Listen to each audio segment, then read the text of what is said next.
Welcome to the Nevada Incident, a deep dive into a critical drone forensic investigation at a location known for its secrecy, Area 51. This investigation goes beyond a simple crash.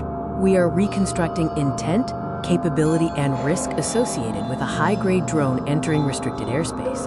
The atmosphere in the Lolo Forensic Investigators LLC lab is clinical and tense. Every artifact matters. Every assumption is dangerous in this national security case. On March 14th, at 2318, Air Force monitoring detected an unauthorized UAV hovering near the southern perimeter of Groom Lake, restricted military airspace R4808N. The UAV lost signal and crashed 2.3 miles from the restricted perimeter. Crucially, no operator was found at the crash site. Our forensic analysis of the physical drone and its data storage is revealing a clear digital trail of suspicious activity. We recovered the DJI drone, its internal flight log, and successfully unlocked an encrypted microSD card, giving us access to crucial hardware data. Waypoint mode was enabled. The mission file, mission_alpha_3.waypoints, contained 12 coordinates, placing the final waypoint just 0.4 miles from the restricted boundary. This wasn't off-the-shelf software. The drone used an unofficial firmware build, the 4th of March 1200. Signature verification failed. The geofence database was modified, and remote ID was disabled, all signs of system manipulation. At 22 hours 58 minutes and 32 seconds, the drone received a restricted airspace warning. Instead of returning, the warning mechanism was actively bypassed, continuing the flight path. The true intent was hidden deep within the file system. We found metadata that clearly suggests a deliberate operation. A hidden directory was found at /cache/export/tmp. Inside were two key files, payload_test_v2.bin and rf_profile_915 MHz.cfg. The payload file's metadata was compiled by someone using the handle skyghost_dev with a local machine path referencing C user skyghost.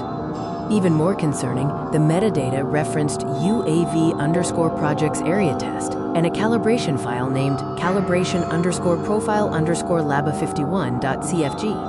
This was not a recreational flight. The evidence confirms this was deliberate reconnaissance or payload testing in highly restricted federal airspace. Given the severity of the findings, the investigation must be immediately escalated.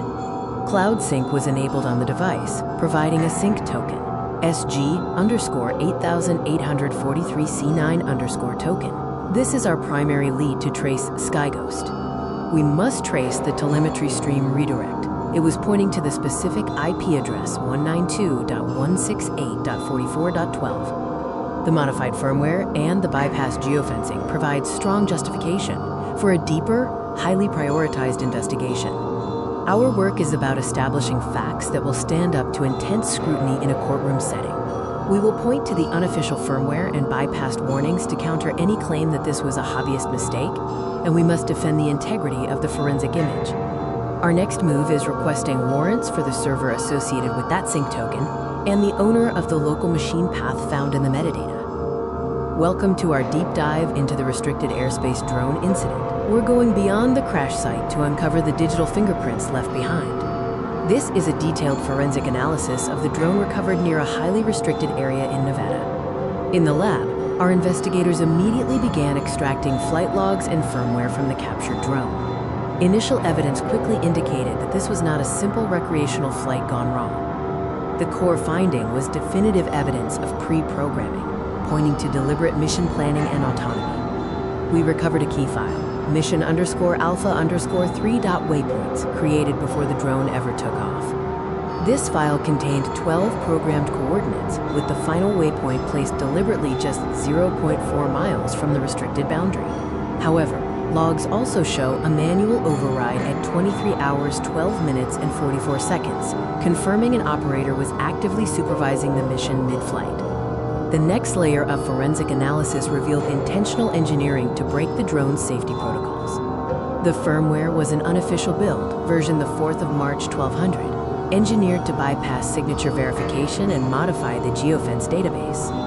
Crucially, the remote ID was disabled, intentionally making the flight dark and undetectable by standard systems. The console log showed telemetry was actively being redirected to an external IP address, 192.168.44.12, confirming communication with an external controller. Moving into Scene 3, we identified the drone's purpose, reconnaissance, and discovered the likely identity of its creator.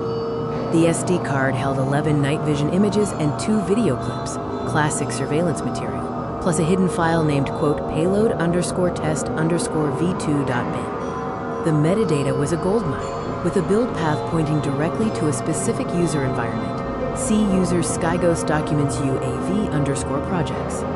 The compiler used the tag skyghost_dev and a custom RF profile referenced laba51.cfg, cementing the link to this development. With the digital evidence collected, our next phase focuses on digital attribution and identifying the individual behind SkyGhost.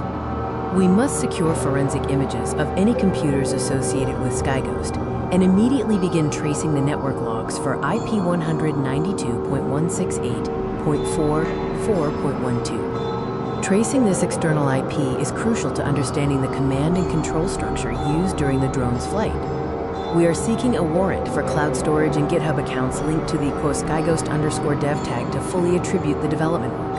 In conclusion, the evidence gathered paints a clear picture of what occurred during the Nevada incident. The forensic analysis proves the flight was deliberate, surveillance-heavy, and involved professional modification. Our focus now shifts to identifying the operator,